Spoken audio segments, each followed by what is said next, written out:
The following story is a translated and adapted conversation, recounting supernatural experiences from around the world. This content is intended for entertainment purposes only. Listen with an open mind and enjoy the thrill of the unknown. The content in this video is purely for entertainment. Viewer discretion is advised. If you are easily frightened, be prepared some stories might just send chills down your spine. If you're ready, turn off the lights, put on your headphones, and immerse yourself in the world of the unexplained. The Amber Eyes of Alderney, April 23rd, 2007, draped the Channel Islands a cluster of wind-swept specks between England and France in a pale, misty afternoon haze. The sky shimmered with the faint glow of a setting sun, the air crisp with salt and the tang of seaweed wafting from the grey swells below. Captain Ray Bowyer, 50, a seasoned pilot with 20 years at Aurigny Air Services, guided his Briton-Norman Trislander, small, 18-seat prop plane through the clouds at 4,000 feet, en route from Southampton to Alderney. The cabin hummed softly, passengers chatting over the drone of engines, the sea stretching endless beneath a veil of fog. At 2 p.m., the wind shifted, a gentle breeze turning sharp and frigid, whistling through the fuselage with a high, keening edge that rattled the windows. The radio crackled a garbled hiss, not English, "We watch," then died, its static hot in Bowyer's headset. A low thrum pulsed from the sky, vibrating through the airframe into his bones, and the instrument's flickered altimeter spinning, compass whirling. The air thickened with a stench sulfur and something rancid, like burnt oil laced with decay that seeped into the cockpit, stinging his eyes. "What's that smell?" Co-pilot Sarah Miles muttered, her voice tight as the thrum grew, a heartbeat in the void. Bowyer glanced portside, his breath fogging the glass, and froze. A light Gilo blinding loomed 10 miles west over the sea, hovering 2,000 feet above the waves. It resolved into a shape cigar-like, a mile wide, its surface a shimmering amber that pulsed faintly, as if alive. It hung motionless, silent save for that thrum, its edges sharp against the mist, dwarfing the Trislander like a speck against a leviathan. The wind howled now, a shrieking wail that rocked the plane, sending a flurry of papers swirling in the cabin, and passengers gasped, pressing against the windows as the stench surged, a wave of rot that buckled their stomachs. Unidentified object, 10 miles west. Bowyer radioed Jersey control, his voice trembling, but static swallowed his words, the tower silent. He banked closer 5 miles, now the amber shape splitting into two, each half a mile long, glowing brighter, their surfaces rippling with faint blue veins. The plane shuddered, engines coughing as a grey mist sprayed from the object soilly, warm coating the wings, burning where it touched the glass. "It's on us," Sarah shouted, her hands gripping the yoke, as a beam erupted from the nearest shapewhite, searing sweeping the Trislander, locking on Bowyer. His skin burned, a cold fire searing his face, and a sound pierced his skull, high-pitched whir, like a saw shredding steel, driving blood from his nose. A voice not heard but felt hissed in his mind. "You are seen." The HUD flickered, power surging and dropping, the plane lurching as if gripped by an unseen hand. Passengers screamed, some praying, others clawing at seatbelts. As the whir spiked, the object's eyes flaring red, then amber, pulsing faster heartbeat gone wild. "They're moving," Tate yelled, the shapes drifting closer. 3 miles now, their bulk blotting out the horizon, their tick-tick-tick quickening, a mechanical rhythm that drowned the wind's wail. Bowyer pushed the throttle, climbing to 5,000 feet, but the objects matched him split. Relentless pacing the plane, their mist thickening, the stench choking their throats like ash. At 2:15 p.m., minus 15 minutes after they appeared, the objects tilted, their amber glow flaring once, twice, then streaked upward too, golden darts piercing the clouds, vanishing into the mist with a final thrum-thrum that rippled the sea below. A circle of foam spreading like a wound. The wind died, leaving a silence so deep it crushed their ears, broken only by the faint tick-tick-tick lingering in the cabin, a ghost in the steel. The plane steadied, engines roaring back, but the air stayed heavy, the stench clinging to the seats, the whir-whir-whir echoing faintly through the hull. Bowyer landed at Alderney by 2:30 p.m., his hands trembling. The Trislander's wings coated with that grey residue, warm, oily, burning a mechanic's gloves when he touched it. Passengers staggered out, pale and shaken, 12 witnesses, their stories eager in dread, huge, glowing, alive. Tate's binoculars fogged, unmelting till night, his sleep plagued by those eyes for months. Jersey Control shrugged. No radar, no blips, but a fishing boat 20 miles off Guernsey reported it too. Yellow lights, big as a town, hovering silent, its crew coughing on that stench till dawn. The Trislander's radio glitched for days, fragments of that hiss replaying we watch, and the wind over Alderney wailed on, carrying a faint thrum-thrum heard by shepherds on the cliffs. The sea bore scars, a warm patch where the objects hovered, fish floating belly up, their scales streaked with that oily mist. A second pilot from a Trislander 30 miles east glimpsed the mamba shapes weaving through the fog, gone in a blink, his compass spinning for hours. Arini hushed, idlogs buried, crew warned, but Bowyer spoke, his tale backed by Tate, Sarah and 10 others, too raw for a lie. The UK Ministry of Defence shrugged. No threat, no data, their radar blank, their jets grounded, ... The residue defied analysis, ink traces, molecular shifts, its heat lingering in lab vials. Bowyer aged fast, his hair greying, his sleep a loop of that light, that voice retiring in 12, swearing it was real. Tate turned reclusive, his hands blistered, muttering of watchers till 20. Sarah stayed quiet, but her logs noted the tick-tick-tick in nightmares till 24. The glow that stopped Shoshan. July 7th, 2010.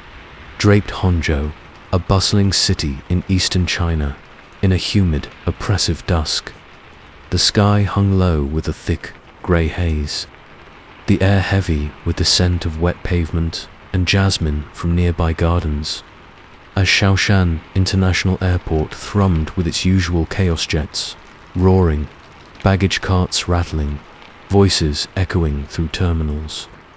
At 8:45 p.m., twilight deepened into a murky gloom, the wind whispering faintly through the control tower, its lights casting a faint glow over the tarmac below.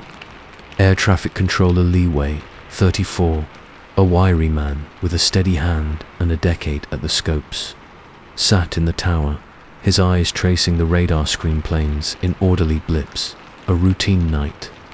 The wind shifted, a sluggish breeze, turning sharp and frigid, whistling through the tower's steel frame with a high, keening edge that prickled his scalp.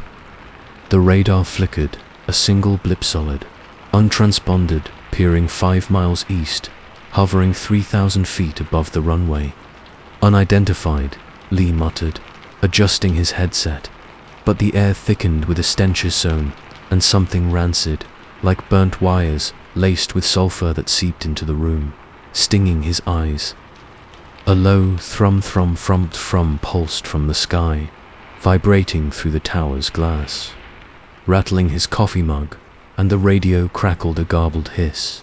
Not Mandarin, we hold, then died, its static, hot, in his ears. He glanced out the window, his breath fogging the pane, and froze. A light white blinding loomed over the runway, resolving into a shape rectangular, 50 feet long. Its surface a shimmering silver that pulsed faintly, as if alive. It hung motionless, silent save for that thrum. Its edges sharp against the haze, glowing with a ring of red lights like embers in the dark. The wind howled now, a shrieking wail that rocked the tower and sent a flurry of papers swirling, blotting out the night. Alert ground unidentified object over runway. Lee barked into his mic, his voice trembling, but static swallowed his words, the tower silent. He grabbed binoculars, his hands shaking, catching a silhouette as smooth, featureless mass, its underside etched with blue veins, pulsing in sync with a faint TIK-TIK-TIK-like claws, tapping glass that echoed through the glass.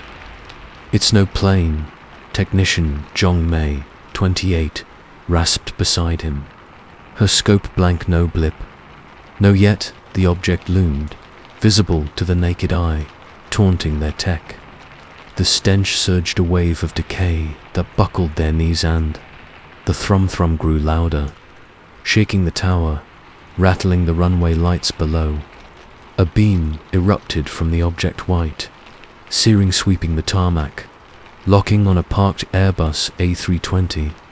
Lee's skin burned where the reflection hit, a cold fire searing his face, and a sound pierced his skull, high-pitched whir like a drill, shredding steel, driving blood from his nose. A voice not heard but felt hissed in his mind, "You are held."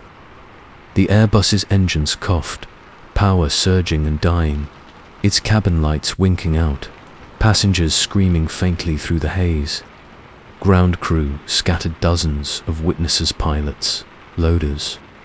A mechanic named Chen Bo saw it eat. A silver shape, silent, defying the wind's fury. "It's alive," Chen shouted, his flashlight trembling as it caught the object's edge, the light bending oddly, swallowed by its surface. The whir spiked, the red lights flaring brighter, pulsing faster, heartbeat gone wild. A grey mist sprayed from its base, oily, warm, coating the runway, the Airbus, their skin, burning where it settled, a stench of rot that choked their throats. "It's stopping us," Jong sobbed, as departures froze, 18 flights grounded. The tower's radar dead, phones spitting that hiss. "We hold." At 9:15 p.m., minus 30 minutes after it appeared, the object tilted, its red lights flaring once, twice, then streaked upward, a silver dart piercing the haze, vanishing into the clouds with a final thrum that rippled the tarmac. A circle of cracked concrete spreading like a wound. The wind died, leaving a silence so deep it crushed their ears, broken only by the faint tick-tick-tick lingering in the tower, a ghost in the steel. The runway lights flickered back, but the air stayed heavy, the stench clinging to the glass, the whir echoing faintly through the hulls of grounded planes. Lee slumped in his chair, his nose still bleeding, his skin blistered, the stench clinging to his uniform like a curse. Chen staggered back, his hands trembling, the mist's burn marks red on his arms. The Airbus crew emerged, pale and shaken, passengers weeping, some praying over 50 witnesses, their tales in dread. Light, big, alive.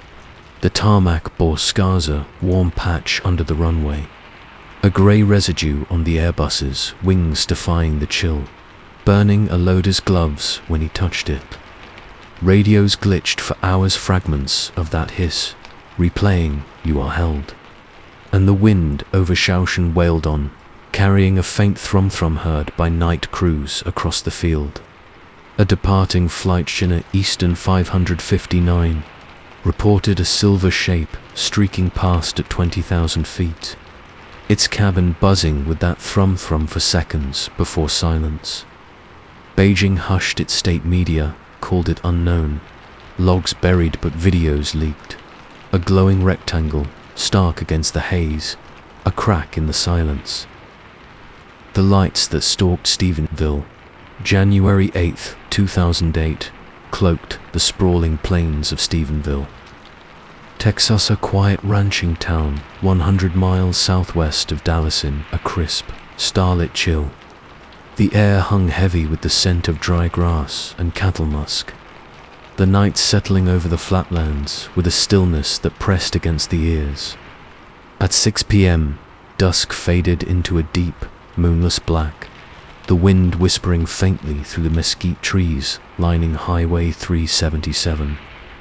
The only sound, the distant lowing of cows and the hum of a pickup on a dirt road.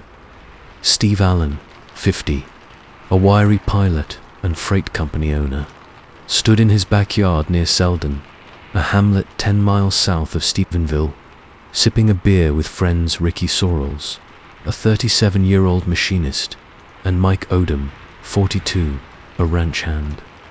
The wind shifted a gentle breeze, turning sharp and frigid, whistling through the brush with a high, keening edge that prickled their scalps. The cows fell silent, their lowing snuffed out, and a low thrum-thrum pulsed from the sky, vibrating through the ground into their boots. "What's that?" Ricky muttered, his beer trembling in his hand, as the air thickened with a stenchrazone and something sour, like burnt metal laced with rot that stung their nostrils. Steve glanced up, his breath fogging in the chill, and froze. Light 7, then 9, white and amber, blindingly bright, erupted over the horizon to the west, hovering 1,000 feet above the fields. They danced in a loose arcage, the size of a football field, then merged into a single, massive shape, a mile wide, its edges indistinct, shimmering faintly under the stars. It hung motionless, silent save for that thrum-thrum, its glow casting jagged shadows that twisted across the plains like claws. The wind howled now, a shrieking wail that bent the mesquites and sent a flurry of dust swirling, blotting out the night. Holy hell! Steve rasped, dropping his beer, the can clattering on the porch as the lights pulsed white to red. Red to amber in sync with a faint tick-tick-tick like claws tapping glass that echoed through the trees. Ricky grabbed binoculars, his hands trembling, catching a silhouette aflat, amorphous mass, its surface rippling with blue veins, as if alive.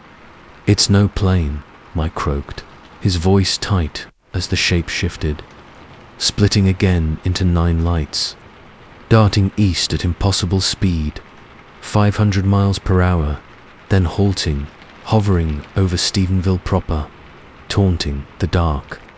The stench surged a wave of decay that buckled their knees. The thrum-thrum grew louder, rattling the porch, shaking the windows of Steve's house. A beam erupted from the central light white, searing sweeping the fields, locking on the trio. Steve's skin burned where it touched, a cold fire searing his arms, and a sound pierced his skull, a high-pitched whir, like a turbine shredding flesh, driving blood from his nose. A voice not heard but felt hissed in his mind. "You are ours." The binoculars slipped from Ricky's hands, cracking on the wood as the beam swung to him, freezing him mid-step, his eyes wide, his breath shallow. Across town, Constable Lee Roy Guyton, 45, stood in his driveway, his daughter clutching his arm, as the lights loomed overhead 9 now, weaving in a grid, their glow bathing Stephenville in an eerie amber. "It's huge," he whispered, his radio dead, static, spitting that hiss. "You are ours." Dogs howled, then whimpered, bolting under porches, and a grey mist sprayed from the light soily warm coating roofs, cars, skin, burning where it settled, a stench of rot that choked their throats. "They're watching us," his daughter sobbed, as the whir spiked, the lights flaring red, pulsing fast, a heartbeat gone wild. Steve sprinted inside, grabbing his rifle, but the lights darted west to east, then north, covering 10 miles in seconds, halting over Dublin, 15 miles away. "They're messin' with us," Mike yelled as F-16S roared overhead from Carswell AFB. 50 miles east, too late, too slow their jets, dwarfed by the lights dance. Ricky's truck wouldn't start, its battery drained, its hood warm with that grey residue, burning his fingers raw. The thrum shook the earth, the lights merging again, one massive shape then streaking upward her. Fiery blur piercing the sky, vanishing into the void with a final thrum that rippled the plains. A circle of flattened grass spreading like a wound. The wind died, leaving a silence so deep it crushed their ears, broken only by the faint tick-tick-tick lingering in the mesquites. A ghost in the dark.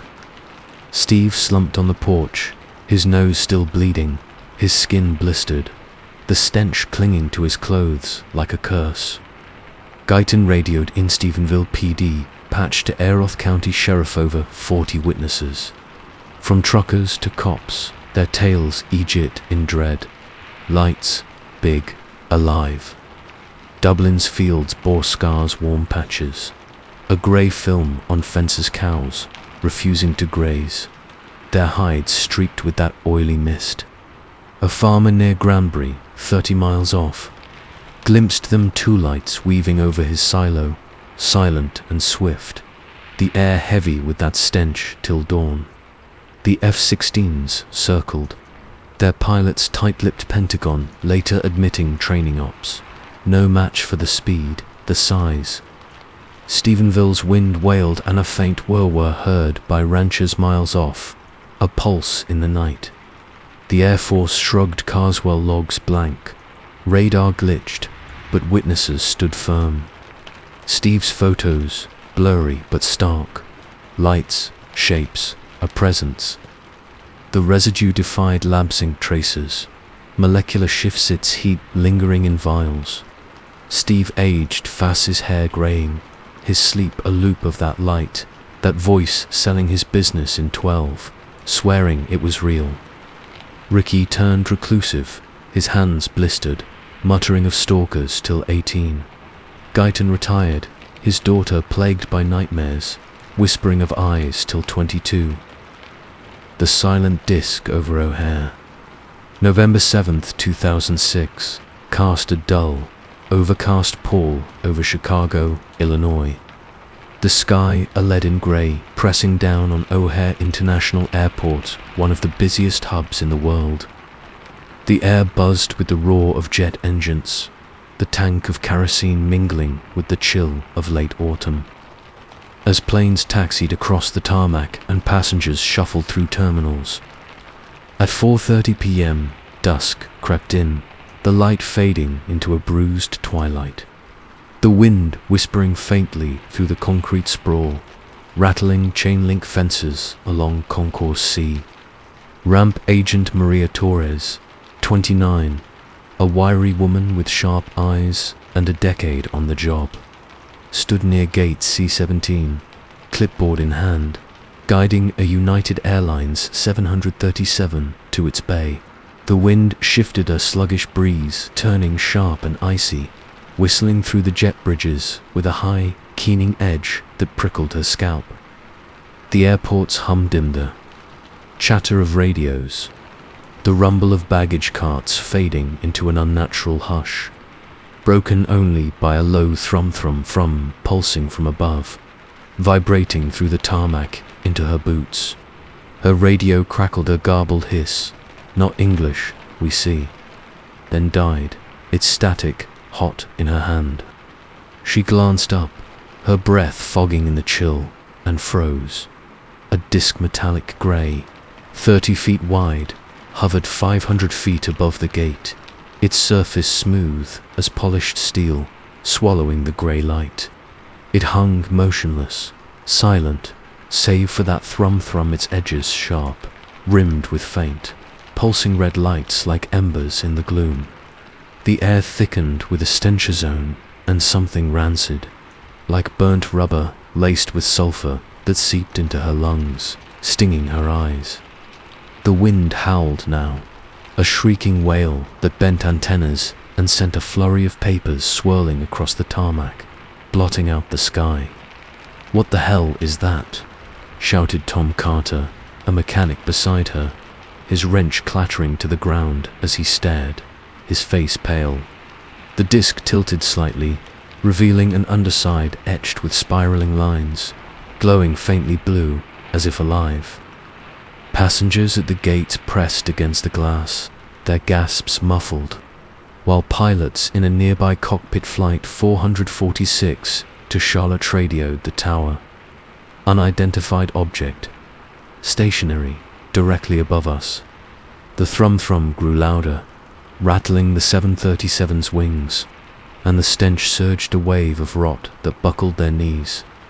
Maria fumbled for her phone, her hands trembling, snapping blurry shots as the disc loomed. Its red lights pulsing in sync with a faint tick-tick like claws tapping glass that echoed through the jet bridge. The tower's response crackled. No radar contact, check your eyes, but a dozen witnesses, ramps, agents, mechanics. Pilots saw it, a saucer, silent, defying the wind's fury. "It's not moving," Tom rasped, his flashlight beam trembling as it caught the disc's edge, the light bending oddly, swallowed by its surface. The disc shifted, tilting upward, its blue veins flaring, and a beam erupted from its center white, blinding, sweeping the tarmac, locking on Maria. Her skin burned where it touched, a cold fire searing her arms, and a sound pierced her skull, high-pitched whir-whir, like a drill cutting bone, driving blood from her nose. A voice not heard but felt hissed in her mind, "You are marked." She stumbled back, her phone slipping, cracking on the concrete as the beam swung to Tom, freezing him mid-step, his eyes wide, his breath shallow. Passengers screamed, pounding the terminal glass as the whir-her-whir spiked, the disc's lights flaring red, then amber, pulsing faster, heartbeat gone wild. A grey mist sprayed from its base, oily, warm, coating the tarmac, the jet, their skin, burning where it settled, a stench of decay that choked their throats.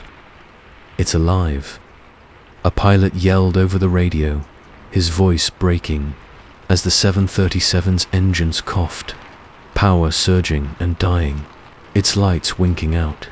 The tower fell silent, no radar, no explanation, just static, spitting that hiss. "We see."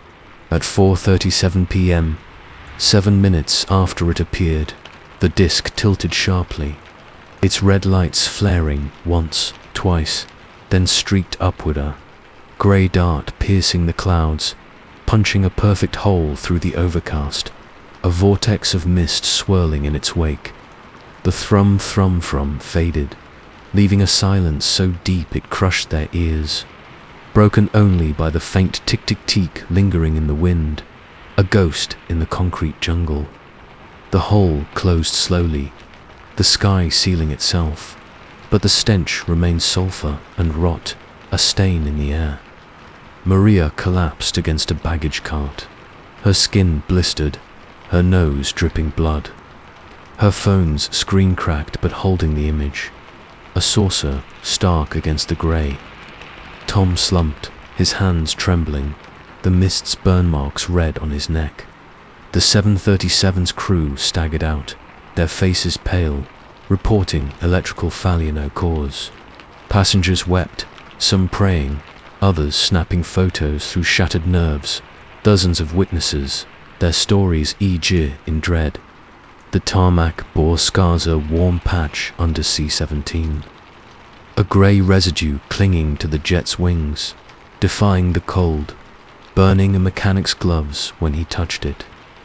Radios glitched for hours, fragments of that hiss, replaying, "You are marked," and the wind wailed on, carrying a faint whir-whir, heard by night crews across the field. A departing Flight United 924 reported a grey shape streaking past at 30,000 feet. Its cabin buzzing with that thrum-thrum for seconds before silence. The FAA swept in by 5 p.m., weather phenomenon. They claimed dismissing radar blanks as equipment failure, the whole as turbulence. United hushed its crew, confiscated phones, buried logs, but whispers leaked over 20 witnesses, from baggage handlers to pilots, their tales too raw for a lie. Maria's burns faded slow, her sleep plagued by that light. That voice retiring in 10, her hands unsteady, swearing it was real. Tom turned quiet, his wrench left on the tarmac, drinking till 15, muttering of eyes in the sky. The jet's engines, corroded and explained a grey film, eating the metal, scrapped by spring, ... The tic-tac abyss of Nimitz. November 14th, 2004, stretched a cold, grey dawn over the Pacific Ocean, 100 miles southwest of San Diego, California. The sea lay flat, a mirror of slate reflecting the overcast sky, the air crisp with salt, and the faint tank of jet fuel. Aboard the USS Princeton, a guided missile cruiser on a routine training mission with the Nimitz Carrier Strike Group, radar operator Kevin Day, 38. Hunched over his console, his eyes tracing the glowing blips of the spore screen. The ship hummed with activity, A-18 Hornets prepped on the USS Nimitz nearby, the distant roar of engines cutting through the stillness yet. The morning felt heavy, a weight pressing on the crew's shoulders. At 10 a.m., the wind shifted, a sluggish breeze turning sharp and biting, whistling across the deck with a high, keening edge that rattled the antennas. The radar flickered, a cluster of blipsten, then 12 appearing 80 miles out, high above the horizon at 80,000 feet. Bogey's Day muttered, adjusting his scope. But these weren't planes, no transponders, no jet trails, just solid returns dropping fast, plunging to 20,000 feet in seconds, defying physics. The air thickened with a stench ozone and something sour, like burnt circuits laced with sulfur that seeped into the bridge, stinging his eyes. A low thrum-thrum-thrummed pulsed through the hull, vibrating the steel, and the radio crackled a garbled hiss. Not human, they come. Day alerted Commander David Fravor, 40, a seasoned pilot leading a two-plane sortie from the Nimitz. Fravor's Hornet screamed skyward, his wingman, LTCMDR, Jim Slate, in tow, climbing to 20,000 feet over the Kordonetzer churning patch of ocean 60 miles west. The thrum-thrum grew louder, rattling their cockpits, and the horizon shimmered, heat-like distortion bending the clouds. Got visual, Fravor radioed, his voice tight, as a white shape emerged 40 feet long, oblong, smooth as porcelain, no wings, no engine, tic-tac hovering 50 feet above the waves, its surface glinting faintly under the grey sky. Fravor banked closer, his Hornet's HUD locking on. But the object darted left, right up, mirroring his every move with impossible agility. Silent, save for that thrum-thrum-thrum pulsing through the air. The water beneath roiled whitecaps, erupting in a perfect circle, as if something massive stirred below it. The tic-tac floated serene, its edges sharp, its presence alive. "It's playing with me," Fravor growled, diving to 12,000 feet, the G-forces pressing him into his seat. But it shot upward 10,000 feet in a blink, hovering again, taunting him. Slate's Fleur camera caught it white-hot, featureless. A ghost on the screen, and a faint tick-tick-tick echoed through their headsets, like claws tapping metal. The stench hit a wave of rot that fogged their visors, their breath shallow as the thrum-thrum spiked. Shaking the jets, Fravor pushed closer 500 feet, now the tic-tac tilting. revealing a smooth underside pulsing with faint blue veins, as if breathing. A light flared white, blinding, sweeping his cockpit, and a sound erupted, a high-pitched whir-whir, like a turbine shredding steel, piercing his skull. His nose bled, his ears rang, and a voice not heard but felt slithered into his mind. "You intrude." The HUD flickered, altimeter spinning, compass whirling, and the jet lurched, power surging, then dropping us, if gripped by an unseen hand. Slate shouted, "It's on you." The tic-tac streaking behind Fravor, pacing him at 400 knots, a shadow on his 6. He banked hard, sweat beading under his helmet, but it stuck silent, relentless, then broke off, streaking east at Mach 2, vanishing from sight and radar in a heartbeat. The word faded, leaving a silence so deep it crushed their ears, broken only by the faint tick-tick-tick lingering in the static, a whisper in the void. Back on the Princeton, days, radar flirted a dozen blips, scattering, then merging into one, massive, hovering 20 miles off the bow, LT. Chad Underwood launched later, his fleur locking on the tic-tac again 40 feet. Smooth, darting over the sea, jamming his targeting with a pulse that fried the screen. "It's screwing with us," he radioed, his voice trembling, as the object streaked upward 50,000 feet in seconds, vanishing into the clouds with a final thrum-thrum that rippled the water below, a circle of foam spreading like a wound. The ocean grew still, but the air stayed heavy, the stench clinging to the deck, the tick-tick-tick echoing faintly through the ship's hull. Fravor landed, his Hornet's canopy fogged, a grey residue coating the wings, warm, oily, burning his crew chief's hands. The Princeton's radar glitched for hours, replaying ghost blips, the radio spitting that hiss they come. Days later, sailors whispered of shadows in the water-dark shapes beneath the waves, eyes glimpsed on night watch, gone by dawn. A civilian flight, 100 miles east, reported at United Airlines, 230. A pilot's log noting white object, fast, no sound. Streaking past at 35,000 feet, the cabin buzzing with that thrum-thrum for 10 seconds before silence. The Navy buried it tapes, locked, debriefs, classified Fravors, reports stamped unknown. Slate's fleur leaked, years later, a crack in the wall. The crew never forgot. Fravor aged hard, his sleep, a loop of that light, that voice retiring in 6, his hands unsteady, swearing it was real.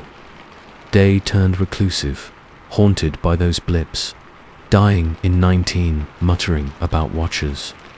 Underwood stayed quiet, but his logs noted the tick-tick-tick in nightmares till 24. The Nimitz sailed on, its steel-marked scorch marks on radar domes, a warm patch on deck, its crew whispering of a presence that lingered in the deep.